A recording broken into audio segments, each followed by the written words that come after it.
अगर आपको बहुत कम समय में बहुत कुछ सीखना है, then these short podcasts are for you. Make sure to subscribe to our channel and let's get started. Kishtwar में 17 RR है, 11 RR है। जो 11 RR है वो डोगरा की RR है। वो भंडारकोट किश्तवाड़ के पास एक जगह है, वहाँ पे बेस्ड है। तो लगभग ये 2 साल पुरानी बात है। तब उनके वहाँ पे कमांडिंग ऑफिसर थे कर्नल शीशपाल सिंह, जो उत्तराखंड से हैं। उनका कोई तो गश्ती दल किसी गांव में गया।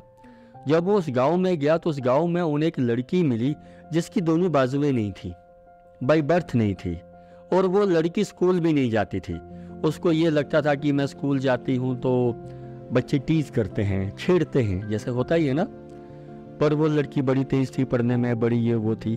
तो ये इन्फॉर्मेशन उन सीओ साहब तक आई। सीओ साहब ने शायद उस लड़की को बुलाया होगा, उसके साथ देखा होगा, बात की होगी। तो और वो लड़की ये चाहती थी कि मुझे आर्टिफिशियल बाजुएं लगाई जाए, क्योंकि आर्टिफिशियल लिम्स तो लगते हैं कि ये लगाई जाए।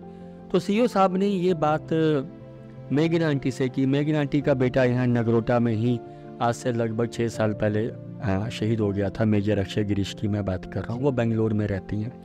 उन्होंने ये जिक्र अनुपम खेर के साथ किया, जो हमारे फिल्मी अभिनेता हैं। तो अनुपम खेर जी ने कहा कि ठीक है, मैं इसका my trust will take care of the expenses. उस लड़की को बेंगलोर लेके गए। जब वो लड़की बेंगलोर गई तो वहाँ पे डॉक्टरों ने उसका मुआयना किया। तो उन्होंने कहा कि जैसे कि इसके बचपन से ही लिम्स है ही नहीं है, तो हम आर्टिफिशियल नहीं लगा सकते, क्योंकि इसमें स्कोप ही नहीं है, इसके लिम्स है ही नहीं है। फिर शायद उन्होंने वो जो प्लास्टिक के होते हैं ना, कि अगर वो मान लो शर्ट पहने तो उसकी पूरी बाजू में दिखे, तो वो वैसा कुछ उसको लगाया गया उस लड़की को, कि चलो एटलीस्ट वो प्रॉपर दिखे तो सही। तो वहीं पे उनकी मुलाकात एक और लड़की से हुई, उसका नाम प्रीति राय है। प्रीति राय ने उस लड़की को लेके स्पोर्ट्स में बड़ी जगह उसकी बात की, किसको किसी स्पोर्ट्स में डालें, किसी स्पोर्ट्स में डालें। करते करते करते उसको आर्चरी सिखाना शुरू किया। वो अपने पाँव से आर्चरी करना शुरू हुई। और आप यकीन करें,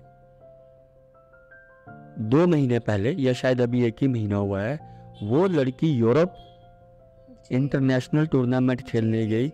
उसने वहाँ पे गोल्ड मेडल, एक सिल्वर मेडल और एक ब्रॉन्ज मेडल जीता। जम्मू रीजन में इंटरनेशनल गोल्ड मेडल नहीं है। हमारे जम्मू से रीजन से इंटरनेशनली जो ओलंपिक्स खेला है वो एक ही है। आई थिंक वो चैन सिंह है, वो भी 15 जैकलाई के हैं, वो भी जवान हैं। फौज ने उनको, जैसे आपने कहा फौज का कंट्रीब्यूशन, फौज ने जम्मू को पहला ओलंपियन दिया, लेकिन ओलंपिक्स में वो भी कोई मेडल नहीं जीत पाए हैं। हाँ, वर्ल्ड चैंपियनशिप्स में या एशियन गेम्स में या बाकी गेम्स में उनके मेडल्स हैं। और ये लड़की अभी सिर्फ 15 साल की है, शीतल देवी इनका नाम है, जिसकी बाजुएं भी नहीं है। और वो जब फोटोग्राफ वो आर्चरी फेडरेशन ऑफ इंडिया ने ट्वीट की, वो लड़की खड़ी है, बाकी सब ने तो अपने अपने देश के झंडे ऐसे पकड़ के रखे हैं। अब इसकी बाजुएं तो है नहीं, उसने अपने कंधे पे ही रखा हुआ, बट वो तिरंगा बड़ा पावरफुल लग रहा था। तो वो फौज का रोल है, वो फौज की कंट्रीब्यूशन है।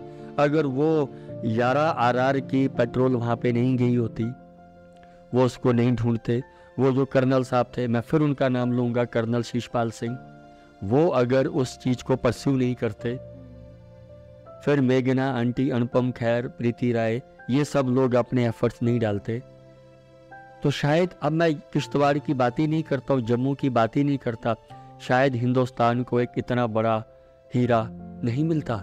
वो वहीं कहीं किश्तवाड़ की गांव में खो जाता। मैं जब उसके घर गया था, शीतल देवी के घर गया था, लास्ट के 2 किलोमीटर पैदल चलना पड़ता है, गाड़ी भी नहीं जाती।